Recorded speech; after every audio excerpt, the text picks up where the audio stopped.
Welcome in, Cowboys Nation, to a dominating post-game show brought to you by BT Furnishings. You know when we win, got to talk about the special from BT Furnishings, right? You know I got to talk about it. Jesse, post-game show presented by BT Furnishings. They make shopping fun, fast, and easy, from mattresses to furniture in your house and even decor. BT Furnishing is your one-stop shop for furniture, whether it be for your home or office, and they got a ton of sales right now. Spend $999, you save $100. Spend $19.99, you save $300. And while supplies last, if you go in there and you ask them for the Skywalker special, you're going to get a recliner and a love seat plus a free recliner for only $9.99. So if you're looking for quality furniture at an amazing price, stop it to one of the locations in Arlington, Dallas, Garland, or Plano,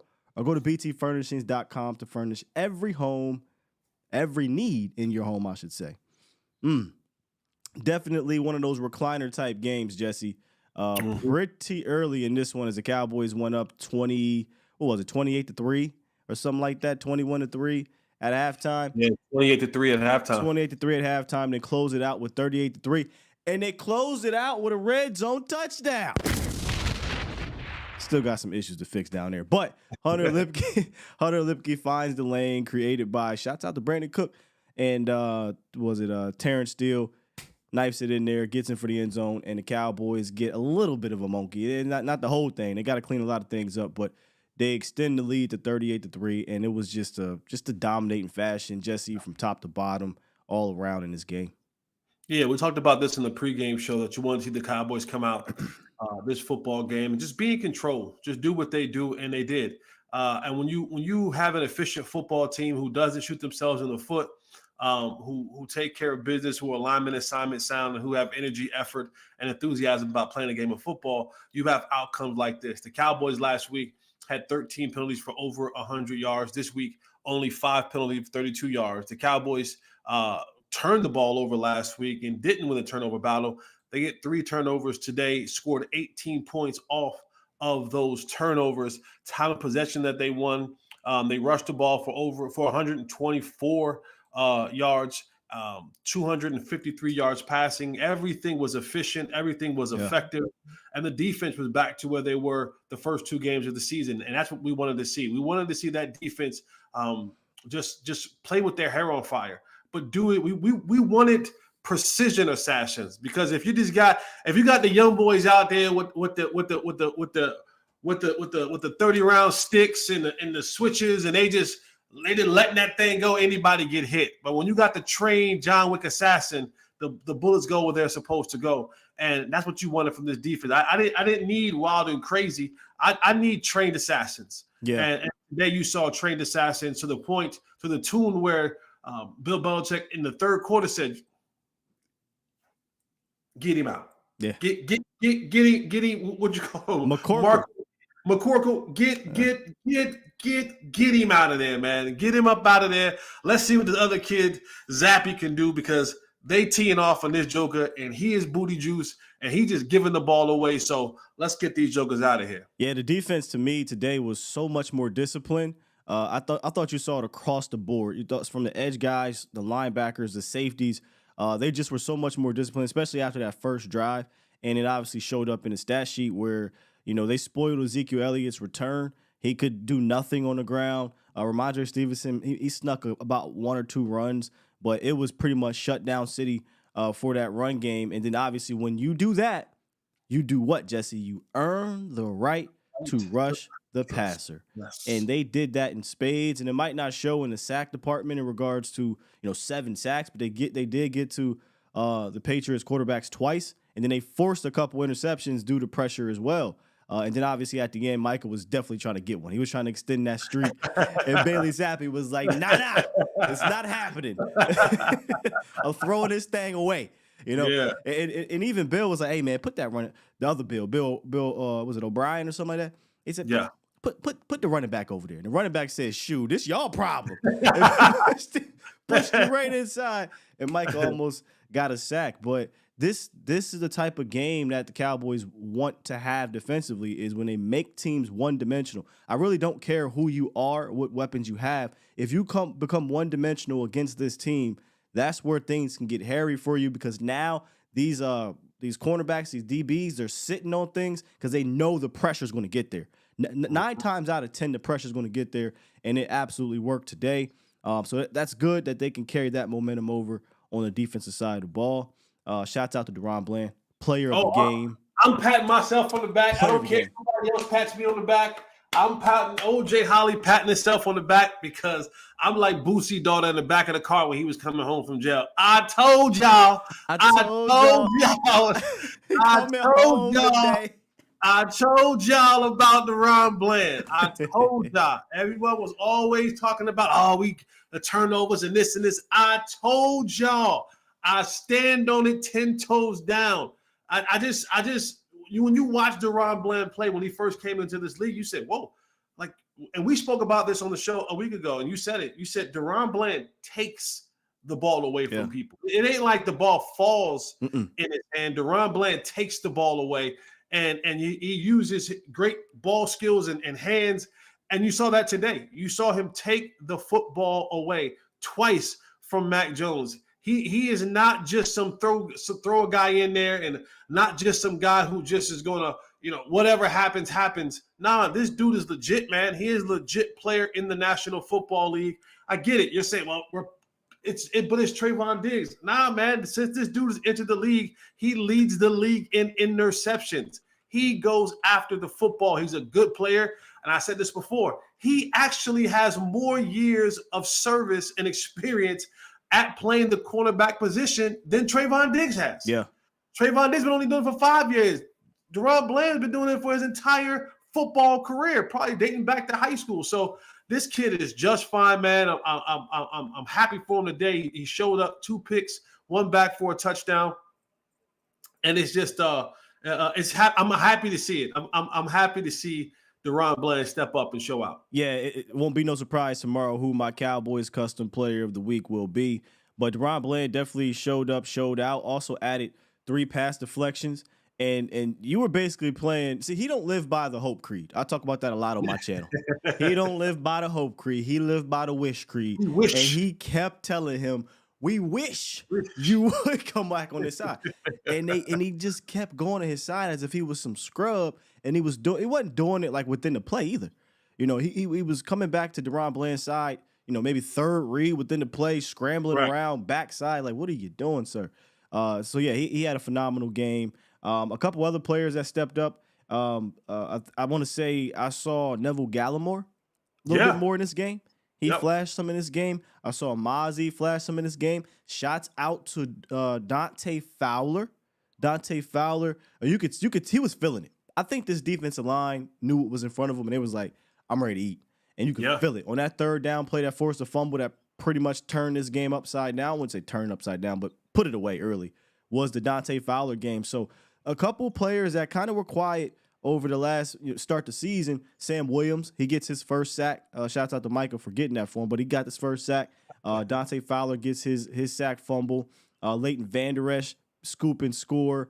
Neville Gallimore, right? Like, these are all guys who hadn't really made a bunch of plays early on, and next thing you know, boom, boom, boom, you're seeing these guys flash. So just an amazing effort on defense today. Yeah, man, those guys, they stepped up to the challenge. They heard the noise, and everyone was pointing the finger at this defense, and that goes to show you the type of leadership that this team has on the defensive side, both sides of the ball, but mainly on the defensive side of the ball. I just knew that Dan Quinn was going to really, just really challenge this football team, just really challenge this defense and say, hey guys, what we saw on film last week, what we put out on film last week, wasn't us. That ain't us. That ain't us. And we have to double the order in order to come back and to rectify and make things right with the world, to let everybody else know, what y'all saw in Arizona was a one-off. That's not who we are. That's not who we're going to be. So if you think that's who we're going to be, great, fine. Then you'll be in for a rude awakening. And tonight they knew coming into this game what the Patriots wanted to do. They wanted to run the ball with Ramondre Stevens and Zeke Elliott. They knew, the Patriots in their heart of hearts knew we don't want to have Mac Jones have to drop back. What did Mac Jones? What did he pass for? 20. He only dropped back actually 21 times, but they didn't want that. They didn't want that. They didn't want 21 times. They wanted this to be a run game. They wanted this to be pass when absolutely necessary. Yeah. But when things got out of hand, they had no choice but to drop back. But when you look at 30 times between the two quarterbacks, between Zappe and Mac Jones, they didn't want 30 dropbacks. They wanted 40 runs and maybe 15 dropbacks, and they didn't get that today because the Cowboys took what happened to them last week personal. Yeah, they took it personal, and they came out this week and they said, we are going to dominate up front, and then we're going to make the plays that we're supposed to make. They got the turnovers, they got the sacks, they got the tremendous amount of pressures. Micah Parsons, I believe he had 8 pressures today, and everybody across the board was able to go out there and just play gangster football. Stevenson and Zeke had a combined 20 carries for 46 yards, 2.1 yards per carry for Stevenson, 2.7 for Zeke.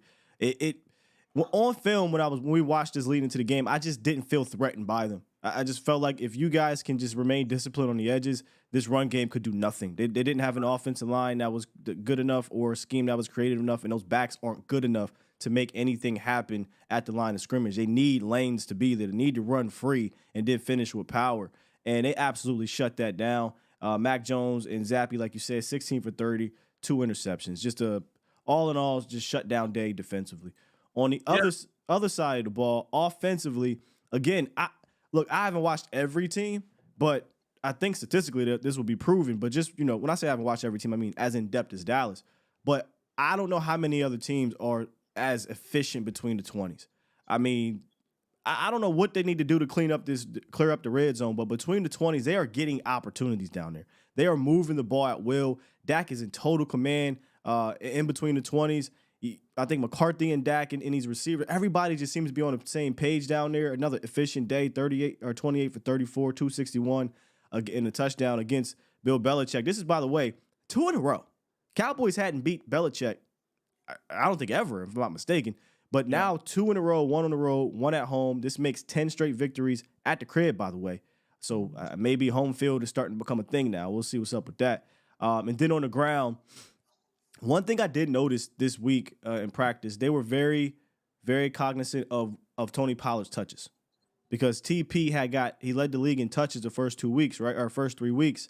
Today they slowed it down some. He averaged 4 yards per carry, had a couple big runs, 47 yards on 11 carries, but they said let's slow it down. If it wasn't for Rico getting hurt, I think Rico would have got more involved. But that's the thing about Rico, right? We'll talk about this during the week. It's almost one of those things where it's not if, it's when.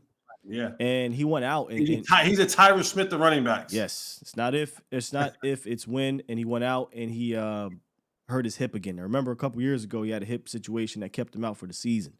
So I wonder if Malik Davis will be getting called up here soon, or if they'll go out and look for another back as well to put on the practice squad. But that'll be something to monitor. Deuce Vaughn it didn't look weird with Deuce, right? Like, I'm not a hater, and contrary to call it how we see it, bro.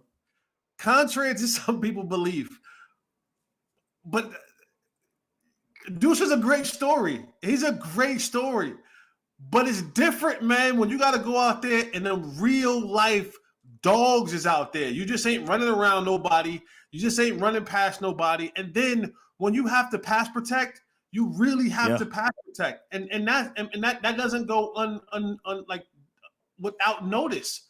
You gotta be able to do those things. So, I mean, when you got I don't know how much we're gonna really lean into this whole Deuce Vaughn is a suitable backup running back or number 2 running back.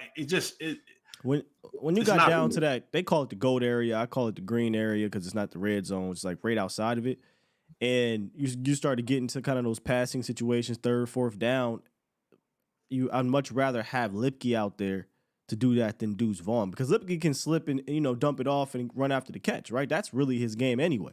So having Deuce out there to pass protect, down in, down out, not the smartest thing in my opinion, unless you're using Deuce Vaughn to slip, get a screen, dump off, utilize him for what he's at. It's not blocking, bro. Like, that's not something you want to be doing down in, down out. But in the passing game, Jake Ferguson, 7 targets, 7 receptions, 77 yards. Bing, bing, bing, bing, bing, bing, bing. Isn't that a casino thing right there? 777. He had a career day. Let's just be real. This is a career day for him with 77 yards, a lot of contested catches. I'm hoping, this is the game that they say, okay, all those contested throws we're seeing to Schoonmaker or Peyton, give those to Ferguson, please, because that's your contested catch guy. Those other guys, that wasn't Schoonmaker's deal in college, and then Hendershot just drops the ball in general. So I would like to see them continue to build off of that with Ferguson down there. Michael Gallup, 5 receptions on 6 targets, 60 yards. Back-to-back good games. Yeah. I don't know when the last time Gallup had back-to-back 50-plus yard games, but he did it. And then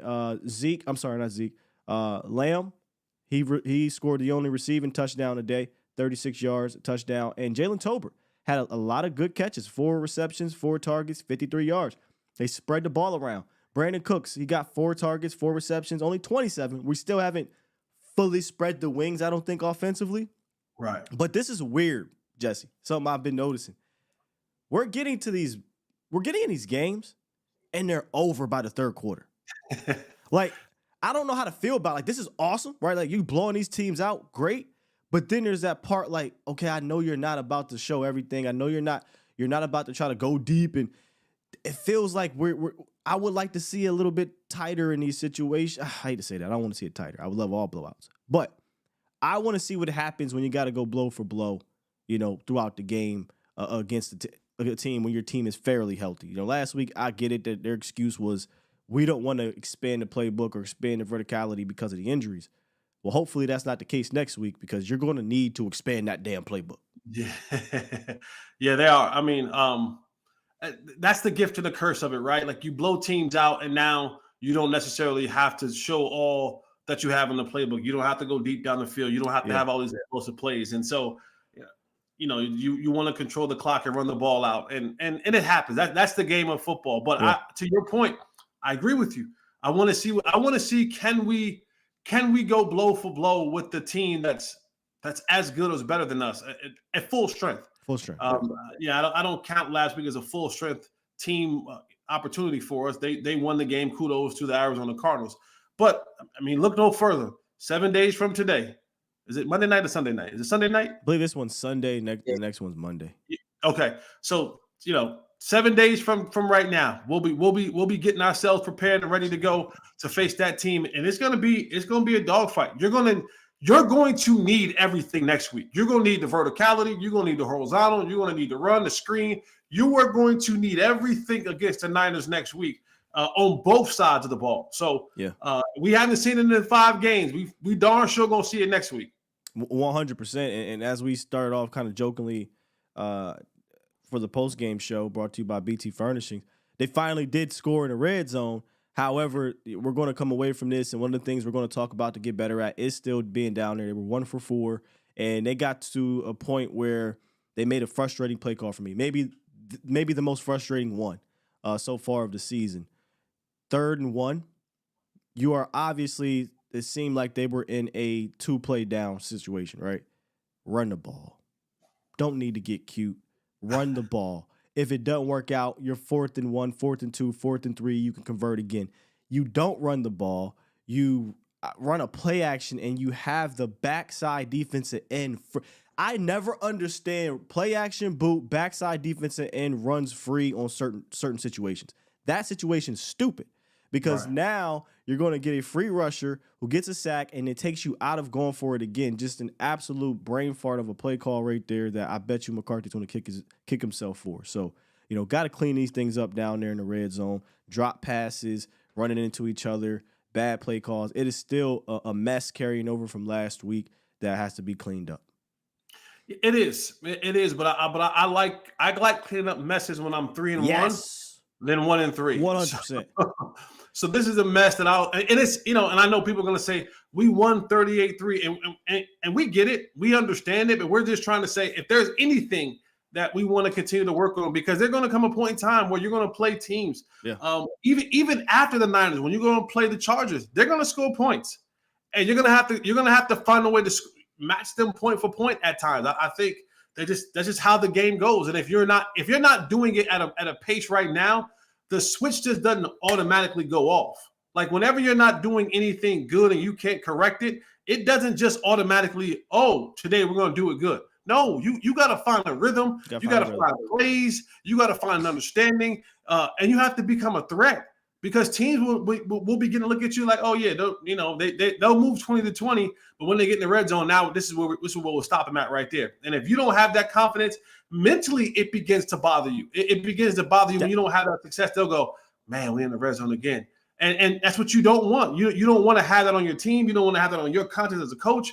You want to be able to nip that in the bud and be an all-around great football team, because it's going to be absolutely necessary when you have to play the serious contenders in this league. That's why I thought that touchdown at the end was important. You know, it might not matter on the scoreboard, but it matters from a mental standpoint. Any little thing to kind of get you going. So hopefully that will kind of, I don't want to say get the monkey off the back, because clearly overall it doesn't. But it was at a point where they were, what was it last week? Was it 5 trips down there? Yes, they were 1 for 4. Oh, so 4 trips. 1 for 5. Yeah, well, was it 1 for 4, 1 for 5? I think it was 4 trips. So you were essentially getting to a point where you were about 6 straight drives in the red zone without scoring a touchdown. Like it was getting to one of those situations, right, where you could have been 7 straight. So you had to get in the end zone. But that's really it for me offensively. I love what we're doing between the 20s. The one if I had to make a complaint about what I would like to see a little bit more, like I said, it would be deep shots to Cooks. But we're hitting some bigger plays to the other guys down the field. But that's about it, honestly. And with this whole Texas Coast, West Coast type of offense, I said something during the offseason where, hey, it's likely not going to be a finished product the first 3 to 4 games of the season. You want this thing to be humming towards the end, and you want to be working out these kinks in the beginning. But if we're going to be working out kinks, you want to be doing it on the victory side of things.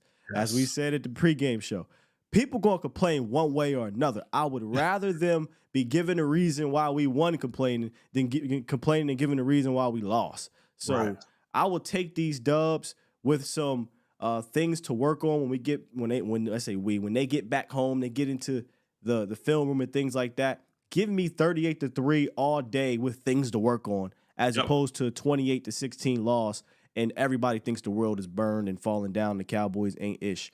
I 100% guarantee you that it won't be the same type of energy, but there will be some people that'll still come in this week and we'll have that type of energy, but hopefully not as many. The Cowboys won 38-3. They dominated this team. They hopefully got out of here without any severe injuries. We were worried about Micah. Micah went back in there. He was fine. No worries about Micah. He'll be sore. He'll be fine. Zach left. Game was over, so he sat out. But I'm not going to look at that as nothing no more, because that happened against the Jets. And then he didn't practice all week, Jesse, and he didn't play the next week. So I don't really know what's going on with Zach. We'll just wait to hear what's up with that.